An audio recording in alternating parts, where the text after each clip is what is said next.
stories. My friend Mike is generally a good person, but he is a neckbeard, a gay neckbeard. Yes, the stereotype of the fadacious, fashion-obsessed gay man is, in fact, just a stereotype. There is absolutely nothing wrong with being gay, but neckbeards are still neckbeards. What frustrates me about Mike is that he is almost 40 years old, but is only attracted to young men. He weighs over 350 pounds, is lazy, smells, has graying hair, has bad teeth, bad skin, and lives paycheck to paycheck. He complains about being lonely and depressed, but seemingly has no interest in dating within his own age and tier. He has brief hookups on Grindr, then laments that none of them want to start a long-term relationship. In his 20s, Mike also had a history of having sex with straight men and relationships with women. This happened quite a lot, so it's funny to me to think how many straight butch men in the world have had gay sex secretly, but have never told anyone. Then Mike would be upset later that the guy wouldn't leave his girlfriend for him. A few years back, when Mike was in his 30s, he had a neighbor named Harry. Harry was just 1 year underage, but Mike befriended him and says that it was Harry who made the first move and expressed interest in having a relationship. Mike at least waited until Harry's birthday to begin sexual activity. Harry's dad didn't like Mike being around his son. Mike thinks it's because the dad's an asshole, or maybe it's because he thought it was strange that this creepy 30-year-old enjoyed being around his younger son and was obviously attracted to him. Oh wait, no, it's because Dad is homophobic and Harry, wanting to be with Mike, got Harry kicked out of his house, putting the young man in a very precarious position. They eventually broke up after Harry made a false claim of rape against Mike to the police, or at least I think it was false. Since Mike is my friend, I've chosen to believe him when he says that he didn't do anything. The claim did not go anywhere, and Mike says Harry apologized for lying a couple of years later. I can't think of any motivation that Harry would have to make a false rape claim unless his father put him up to it, or Harry decided he wasn't gay anymore, or wasn't sure he was. I don't know what happened to Harry, or if he's still gay. I tried to explain to Mike that regardless of what happened, what he did was maybe kind of sorta grooming. Mike obviously doesn't see it that way, and thinks he was helping Harry by being there for him to talk about Harry's gay feelings, since Harry lived in a homophobic household. Because Mike's my friend, I'll give him the benefit of the doubt. Ever since then, Mike says that he has always been sure to check if a guy is of his age before starting anything with them. But it creeps me out that that even has to be a question. One of the guys he hooks up with on Grindr lives with his mom, and when he goes over there for sex, they have to do it quietly. Like, what kind of grown adult has to do that? Mike and I still are great friends, but his personal life choices continue to annoy me as he continues pinning for young men way out of his league, and then whines about being alone. I'm not gay at all, so I don't know what it's like in the community. Is Mike's situation normal? My instincts say that it's not. I mean, this would be creepy if we were talking about a heterosexual neckbeard, right?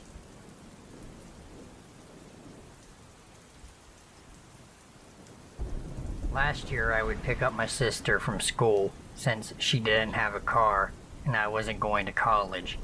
She was 17, I was 19. Now my sister was your typical neckbeard bait. She's fairly attractive, long blonde hair, green eyes, and a great personality. She's a joy to be around and seems to like everyone. and everything. She's watched quite a bit of anime and reads a lot of manga. Her friend group was normal, filled with people who fit her interest and personality. I've talked to quite a few of her friends, one of them being my own. They are all chill, really good people, which makes it so weird that the neckbeard was a part of it. Neckbeard wasn't the stereotypical neckbeard in terms of look. He was actually very attractive. He was lean, never smelled like BO, and wasn't greasy. He did, however, have a bit of a neckbeard growing, so by looks, you wouldn't expect it. He liked anime and all of that, but his personality was just god-awful. He was constantly putting others down, subtly, but it was still there. He was a major creep. It was freaky scary how good he was at manipulation, and making it seem like he wasn't degrading his and Elle's friends, as well as Elle, even if he was. Once I met him, I disliked him. I have a lot of experience with people like him, so I knew pretty quickly what type of guy he was. I voiced these concerns to Elle, but she brushed them off, believing there was good in everyone. The first time I met him was when I went to pick up my sister from an after-school club. I forget which one, but Neckbeard was in it too. She asked me to give him a ride home as well, so I decided that, since he was her boyfriend, it wouldn't be that bad. Oh, ho, ho, how wrong I was. Right off the bat, he had noticed my shirt. Is that a Green Day shirt? I love them. Oh, really? They were one of my favorite bands. Yeah, I'd totally love to have a night with the singer, you know, alone. Come to think of it, you kinda look like him. What's your name? Me, starting to become very uncomfortable. I'm Gerald. I just love that name. It rolls off of the tongue nicely. I started to get very uncomfortable now. Elle didn't seem to notice, so I didn't mention it, not wanting to ruin her day. Normally, saying I looked like Billy Joe Armstrong would be an ordinary compliment I'd receive. I'd had the same hair as him and somewhat the same fashion sense, but the comment before the comparison rubbed me wrong, and the part about my name even more so. I stopped the conversation there, and we didn't say anything else to each other until I dropped him off. Thanks for the ride. Maybe I'll see you later. He gave me this awkward wink before walking away, and Elle moved to the front seat. I don't fucking like him. He's nice. Once you get to know him, really, Elle replied. She seemed set on that, so I didn't push the topic more. Over the next few months, I'd seen a lot more of Neckbeard. Enough to see that he was not the kind of guy I wanted around Elle, or anyone, really. He was perverted and degrading, and I absolutely despised him. But the encounter I'd like to talk about is what happened on Elle's birthday. She invited all of her friends, including Neckbeard. I'd gotten a hold of some alcohol through my friends where I live. It's illegal to drink underage with consent from parents, and I baked a cake. The whole house was decorated, and everything seemed to be going great. I stayed away from the group, letting Nell have her fun around with her friends, and drank by myself on the couch, making sure that nothing got too bad. I talked to one of mine and Elle's mutual friends. F hung out with me towards the middle, when I started to get drunk enough to act a bit out of character, but not enough to not remember what would happen. Dude, look. F motioned behind me. I looked where he suggested, only to see Neckbeard staring at me from where he sat with Elle and her friends. I looked away. You're all he talks about now, you know. He's got one hell of a crush on you. Oh, really? I've only had like 2 conversations with him. Yeah, it's crazy. It makes L hella weirded out. As if he could hear us talking about him, Neckbeard sat next to me on the couch, close enough to have our thighs touching. Hi guys. F. I think L is going to start a game of Uno. She wants you to join. F decided to join L, giving me a sympathetic look as he left me with Neckbeard. Good God, once we were alone, it started. His hands never left me.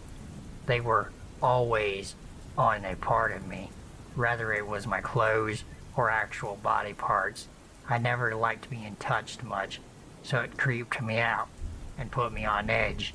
At this point, though, I was too drunk to be able to do anything about it. Hey, Gerald, you seem to be close with F. Huh? Oh yeah, he's a good friend. His tone, from what I remember, was slightly off, as if he was angry at me. How have you been? You look good. It's been a while since I've seen your pretty face. I shifted away from him then. I remember not wanting to be anywhere near him as he said that. What made it worse was his hand was on my arm. I wanted to vomit. Thanks. Could you please not touch me? Why? Are you gay? That was a head spinner at the time.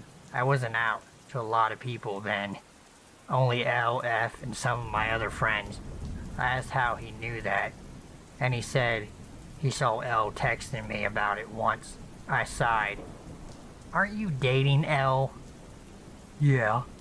It's recent, and it's not like I'm not allowed to experiment. His hands moved to my thigh, and I attempted to shift away. But I drank a lot by that point, that I wasn't anywhere near strong enough to move his 6-foot body with my 5'6" one. He moved to press into me more and grabbed my chin, forcing me to kiss him as I tried to wiggle away. It didn't work. He shifted to move on top of me, his knees pushed against my crotch. Just let it happen. I promise it'll feel fine.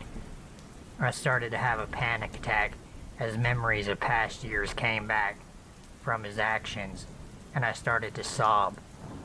I all but screamed at him to get off, called L's name, and started to thrash around.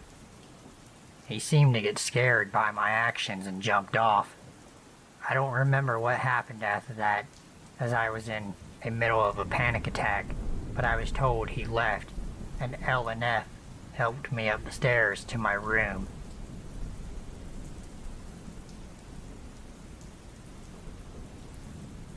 When I was 10 years old, I went to a Pentecostal church. I loved going to church every Sunday with friends because we had so much fun learning about Jesus and having little parties and doing our part for humanity, such as charities and feeding and clothing the homeless. I met my pastor David Marcus Malcolm, and we simply called him Dave or David. For those not familiar of the Pentecostal belief system, please allow me to indulge you a bit. The name comes from the book of Acts and the event of Pentecost, where early Christians received the gifts of the Holy Spirit, such as prophecy and healing. Acts 2 says, "When the day of Pentecost came, they were all together in one place. Suddenly, a sound like the blowing of a violent wind came from heaven and filled the whole house where they were sitting." The first Pentecost is considered the start of the church's mission to spread the gospel to the world. The first Pentecost took place 50 days after the resurrection of Jesus Christ and fulfilled prophecies by both Jesus and John the Baptist, where both said the people would be baptized with the Holy Spirit. Pentecostals have pastors and don't have consecrated priests and bishops. Catholics believe in a succession of priests and bishops from the time of the apostles. Catholics only allow men to become priests. Pentecostals allow women to be pastors and occupy high offices in the church. This is relevant. My pastor David was a handsome man, and my friends used to tease me about marrying him, and it was innocent and all. Until about 5 years later, when I was sitting in church, studying my Bible, and going through a rough time, and studying to become a pastor myself. When David comes up to me and sits down next to me, I was wearing a modest skirt like you'd see a lawyer wearing. And David puts his hand on my bare thigh and says to me, "You have soft legs." I told him to please get his filthy hands off my leg and slaps the living fucking shit out of me. "You dirty little bitch! I will touch you and any other little whore here whenever the fuck that I want to," David said as he yanked my hair back as hard as he could. Tears streamed down my face, and all I could do was agree with him and pray to God that he didn't try and rape me right then and there. I saw my friend Megan a day later and told her what had happened, and she broke down into tears and told me that David had done the same, but worse. Way worse to her. I asked her to explain, but she got defensive and even tried to convince me that it was her fault because she wore a shorter than usual skirt that day. It was all pretty textbook rape victim behavior, and Megan then told me to mind my own business. Pentecostals strictly adhere to set rules, such as modest dress among women and hair guidelines for men and women. In some divisions of Pentecostalism, women are not allowed to wear slacks, taking direction from 1 Timothy 2:9, which says that women are to dress with modesty, decency, and propriety.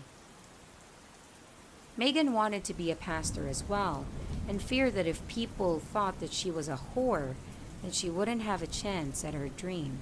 David knew a lot of important local politicians and the chief of police. According to Megan, Pastor David had a friend that worked for SVU that has allowed him to get away with his crimes for many years. It all seemed so surreal. It literally felt like a movie. Here we had a pastor who was a pedophile, and he knew powerful people, and they were covering up his crimes, as they had been for years. David was trusted by the parents in this town, and none of them would believe Pastor David could be such a scumbag. One day, during a routine Sunday service, Pastor David was at home, apparently sick with the flu, when in reality, David was at home with 2 underage girls, which was later revealed on the 6 o'clock news later that night. He had been charged with aggravated sexual battery and lewd and lascivious behavior. They had also found dozens of pictures on his computer of real child and cartoon images of young girls. So, Pastor David Marcus Malcolm, I hope you burn in hell, you piece of absolute filth, and I pray that God has no mercy on your soul.